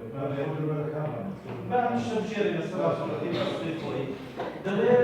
لێ پرسن ڕاستە مامۆستاژات پێ ڕۆژهەڵاتی نەبوو دەڵێ نا باوکم وە نەبوو باوکم لە بەڵداگە کەسانێکی کوردی بەری مەهاباد و بۆکار مشانە زۆر بە دڵنەوایی و میوانداریە کردن بەڵام باوکم یەک باوەڕی بە پادشای کوردی و ئەو پادشاییشی فەقەت لە مەلا مستەفانی بەڵام باوکم شتێ زیاتریشی دەڵێ باوکم بزوتنەوەی لە نزیکەوە یعنی لە ناو دڵی بزوتنەوە بۆیە ئەو تەوزیاتر شتێکم لازمە لێ دەرکێشم دەڵێ بۆیە گەڕاو بە بەغدا وەختێ خۆی لە شەشی تێدا لە تووشی زەمینی هاتن پێوتن پێت ئەی پێدا شکایەتە بەلای مەلا مستەفا تم لەو قسە دەوجانە گەڕا با بچینەوە دانیشتنی مەکانمان بەو بەزمە نەبێت دەڵێ باوکم دەیزانی وەختی ئێستا وابینە با سیاسەکەی نەبی ئەمەی کردە سەرەوە ئەکرێت کایە گەمە بەڵام لە خوارەوە پێشمەگەیەکی کوشت هەنێ لەواقع سەرکردایەتیەکێتی و بارزانی پێکەوە دانیشن شەوانە پێکەوە بە دەوری یەکەوە بەڵام لە خوارەوە پێشمەگەی هەردوولایەکی کوشت دەڵێ باوکم خاڵێکی زۆر گرنگی زانی باوکم زانی ئەو شتە قودسیە لەسەرەوە کایەیە بەڵام لە خوارەوە ئیمانی بەخۆی دەستێتەوە ئەو ئیمانی کە بێستدای ناسی پێی ئەڵێ فەرماندەردە لە ئەریتریکەوە ئەم شتەکە مامۆستاهێنان زۆر بەرچاو مامۆستاهێن تا ژیا لەو ئیمانەدا ژیا خۆی ئەڵێ من 10 ساڵ لە بەغدا بووم بەڵام یەک وشە عەرەبی فێر نەبووم چۆن پێم وابوو زمانی عەرەبی ستەمی لە زمانی کوردی کردووە هەمیشە لەو بە قەولی ئێستا تێۆریەکەی پێڵێ لەو ئێریۆژێنەدا لەو خەیاڵا ژیا سەر تعریفی ئیلیۆژن دەڵێ ئیلیۆژن ئەو درۆیە کە حەزەکەی ڕاست حەزەکەی ڕاست مامۆستا هێمن تا خەبمی لەو ئیلیۆژێنەدا حتا فایەربێکەسی لەو ئیلیۆژێنە ڕاستنەکە فایەربێکەس دەڵێ زەڵێ خاکی وەتەن نادەمە قەسی قەیسەری بەڵام مامۆستاژە لە شێشمجێر دەڵێ شێخەتی بانگێکرد بۆ سوکایەتی پێکردن ئەگەر فایەر بەدەنگاتوای بە حمایەکانی تو بە شەقی کەنەدەری خۆ ئەگەر زەڵێ خاکی وەتەنەکە هاتنە گەیشتەوە هەر بە خودی شێخەتی لەو زیاتر پادشای بۆ کورد تەسەوور ناکرد ئەو سەردەما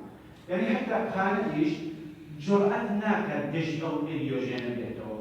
بەڵام لە خانە شتێکی سێمانە خانە یەکەم کەسێکە ئەو ئیلیۆژێنی خۆی بە چالش دێشێت دەنی بەلەو ڕووی ئەبێتەوە بۆ یەکەم جار بێ ماڵێمە هەر ئەو دووبرایە کە ماڵ بەشەکەن هەمان تەسویرە کە تۆ لە دیکتاتۆرەکە لە براکەی کوردی شاهدەکە سەم لە براکەی خۆی دەکات ئەو وەلایە هەر ئەو شێخەکە تۆ ڕەنگە ئەو قودسیەتی نەتەوە چاوت هەر ئەوەش دەتوانێت درۆ لێدەوە ئەم پرسیارەکەی من ئەوەیە ئەو جۆرئەتی کە ئێستا من لە تعریفی تێوەریە کەنی دەڵێن شێعری ڕۆژاوە لەو ڕۆژەوە توانێت ڕەوتی مۆدێڵ دەست پێ بکات کە بتوانێت پرسی کۆمەڵایەتی خۆی بە چالش بکێشێ بە قەولی بولگەر ئەو حالە نورانی ماڵی فڕەدا بێتەوە سەد خیال ئەم ئێستاتە لە قانع دەست کرد یعنی قانع بۆ یەکەم جار من بە جۆرەتەوە لە شێعری کوردیدا توانێتی ئیلیۆژێن بە چالش بکێشێ سەر ڕێی مامۆستاژە چون مامۆستاژە ئاگاهانە کایەکەی دی بوو لە نزیکەوە یعنی تێگەیشت بوو کە ئەمە کایەیە ئەمە یەکدان واقعیەت نییە من هەرەو پرسیارە ئەبۆ شێوە پرسەوە کە بوو پێم وایە کاک ئەمجەد چەند دەقان چەند مەتن من بۆ یەکەم جار بیرەوەرەکانی هەواڵ چۆستانیم کە خوێندەوە یعنی ئەوە خەریکە دەبێتە دیاردا ئێمە هەمیشە کە بیرەوەری سیاسی دەخوێنینەوە ڕێبەرانی سیاسی بیرەوەری خۆیان وسێوەی کورد هەمیشەوە قارەمان بوون و مەسەلەن من کتێبی ڕێبەری سیاسی دیکەم خوێندوتەوە 600 سەفحەیە تەواوی عالەم ئیشتیوای کردو بە غەیرەز ئەو هەموو عالەم بە هەڵەدا چۆ بە غەیرەز ئەو بەڵام بۆ یەکەم جار دەبینم مەسەلەن هەواڵ چۆستانی لە زاویە دیدێکی دیکەوە شۆڕش دەژێڕێتەوە ئەو خەریکە شکستەکان و ناحەزەکانی نێو شۆڕش دەژێڕێتەوە یعنی ئەو دووربینەی لە زاویەکی دیکەوە گرتۆ ئەوانەی کە لە خۆراوە خەڵکانی ئەعدام دەکرد ئەوانەی کە لە خۆراوە پیاویان دەکوشت ئەوانەی کە لە خۆراوە لە نێو یەکێتیدا ئینسانیانی ئەعدام دەکرد ئەوانە لە قاو دەدان زۆری